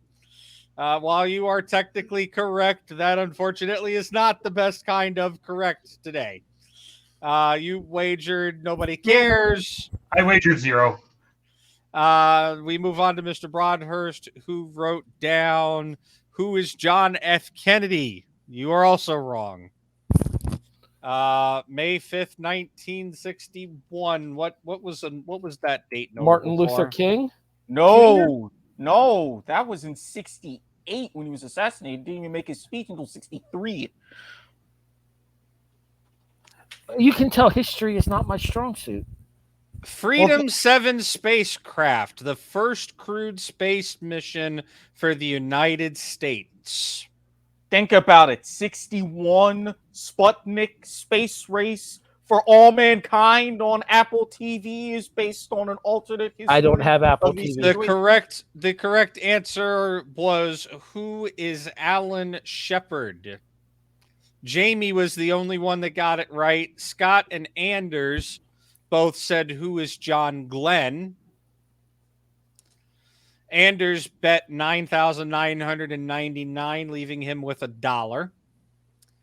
Jamie bet $10,777, which brought him up to $22,677. And Scott wagered $1,201. Got it wrong and dropped to $21,399, which made Jamie a 2-day Jeopardy champion with a total of $38,677.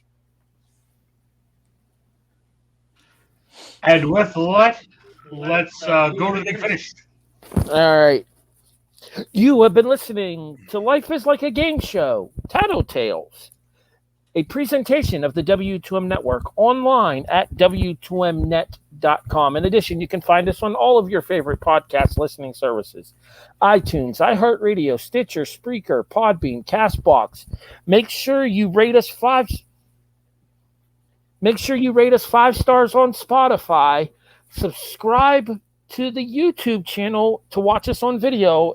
You can also find us on video on Twitch/W2Mnet, Facebook.com/W2Mnetwork, and YouTube.com/W2Mnetwork.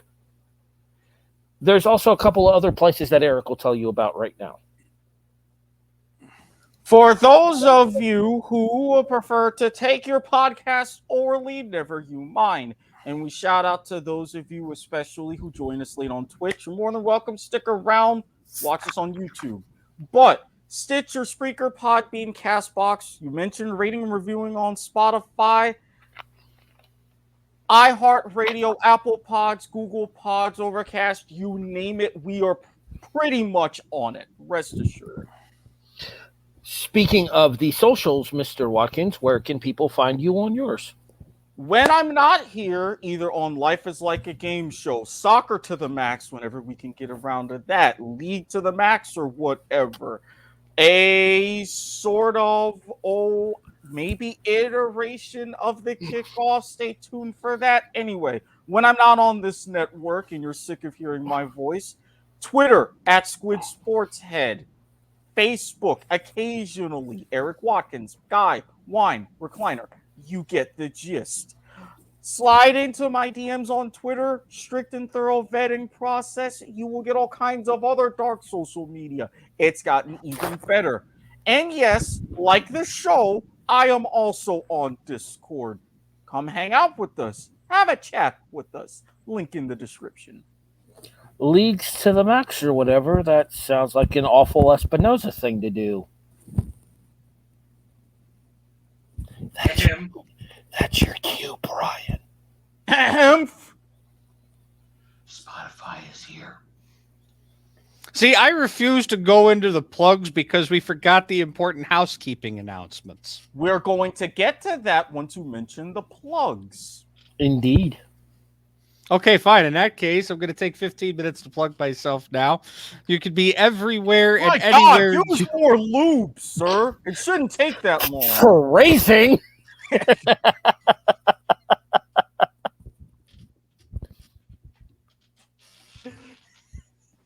I'm not sure which one popped him more, yours or mine. I don't think it was Nielsen's.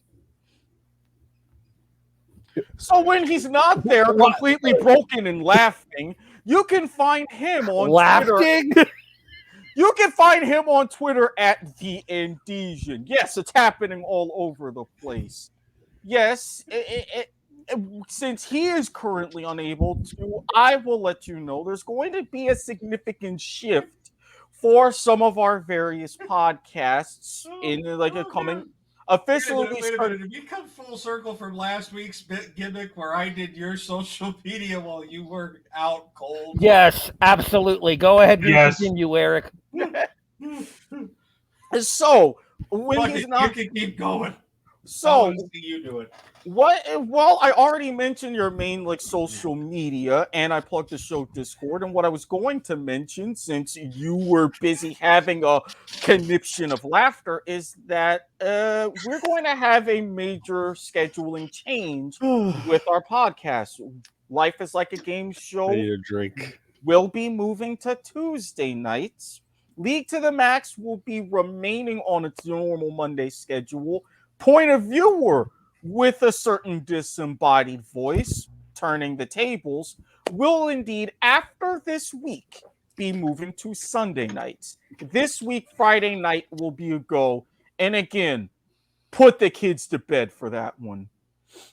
Yes, and these schedule changes are effective like immediately, right? So as in next week. We will be we'll have it all over Twitter. We'll be putting announcements and events up on our Discord server as well. So if you want to keep sure, what the hell did I say that's got you cracking up?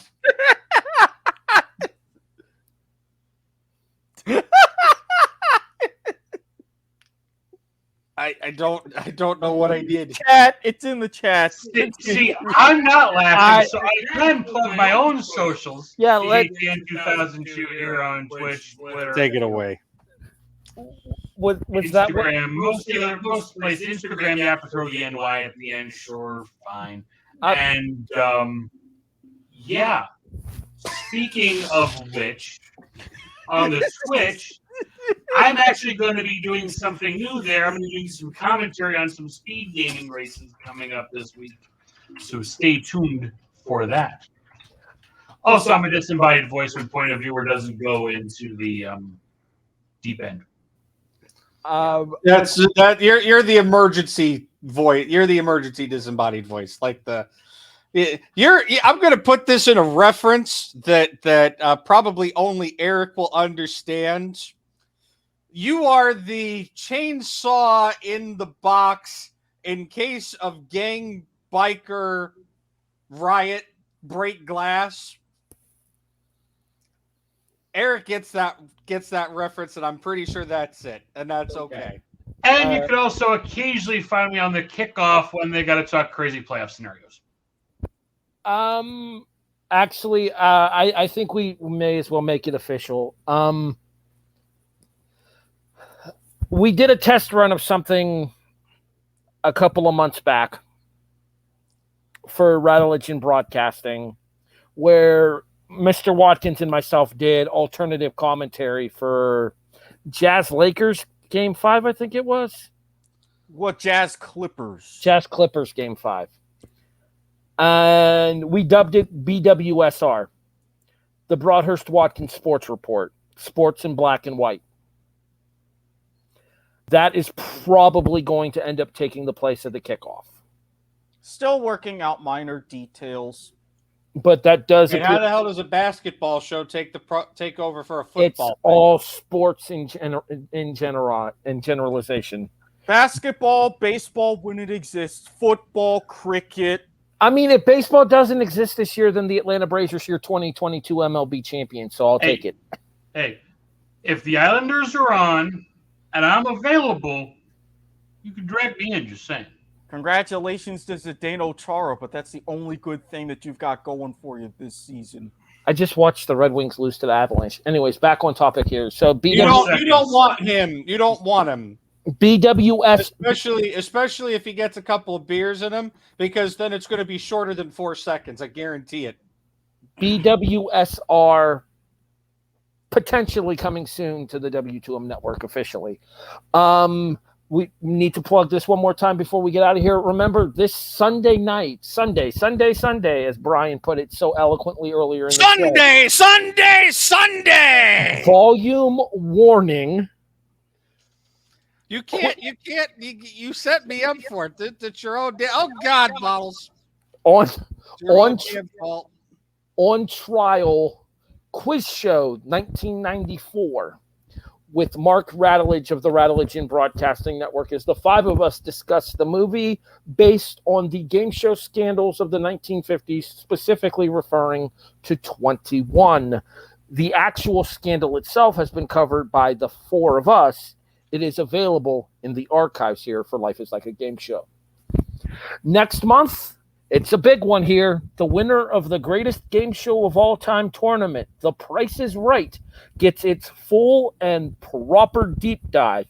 We start with price and pop culture. Only because Harry Broadhurst will be seen tonight. And I'll hopefully try to keep that one on the rails. And it won't go into a 3-hour tour. In addition to price and pop culture, what else do we have for the debut edition of next week's Price is Right special? We're talking about the original Price is Right before the 56 to 64 version, before we the Bill Cullen era. Yeah. The Price is Right version, which was the one before the one we imagine it today. Isn't it wasn't the Cullen era only like a half an hour episode? Yeah. Mm-hmm. Even the Bob Barker started half hour. More on that later. More on that later. Yeah. So again, started off at a half deep an hour. dive. Deep dive. Yes, we're talking about the introduction to the re-deep dive. We're talking about Price is Right in popular culture. Because let's be honest, there's been a lot of Price is Right in popular culture over the years. I mean, the show's been on the air, almost 40 years at this point? Closer to 60. Or closer to 50? Closer to 60. 70. The original's been on for 50. No, the Barker's been on for 50. So 56 to 22. Yeah, we're approaching 70. I mean, I'm talking about the Barker. The 50. Remember, we 72, had the original deep dive during the 50th anniversary celebration. Yeah. Harry, 50. go ahead, plug your socials. There will be more on that starting next week. Yes. We'll be talking about price and popular culture over the past 50 years, and then the 56 to 65 version, because that's not going to be a lot to talk about there, I don't think. And then the following week will be nothing but Bob Barker. The third week of March will be Drew Carey's era, including we're going to be talking about the Perfect Bid scandal, as well as Rich Fields. Rich Fields was over the course of both Barker and Carey. He'll get in one of those episodes. I would imagine probably during the Carey one because of the force out to George Gray during the Carey. Decide. And then the final week will be all of the different syndications, including a certain someone's favorite from 1994, along with all of the different specials and other versions. All right, that's anything else that we may have missed. That's coming up next month in March here on Life is Like a Game Show. I am at HEB the Eagle pretty much everywhere you have social media: Facebook, Twitter, Instagram, YouTube, even though I only use it to comment and like videos. Discord, you can find me over there now. I don't use it a ton, but if I do, if you want to message me, by all means, feel free. Again, my messenger is open for conversation as well. And HEBTheEagle@yahoo.com for any business inquiries. Remember, we can't be bought, but we can damn sure be rented. Hate mail, though, to s.garmer@gmail.com. Why not? Did we really just have a gimmick stolen, Watkins?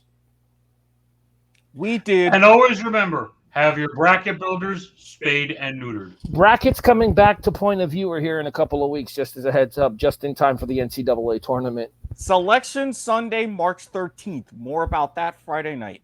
For Jonathan Nielsen, Brian Espinoza, Eric Watkins, I'm Harry Broadhurst. You have been watching and or listening to Life is Like a Game Show, a presentation of the W2M Network. We'll see you guys next week when we start the re-deep dive into The Price is Right. Thanks for watching. Thank you for joining us for Love Month, folks.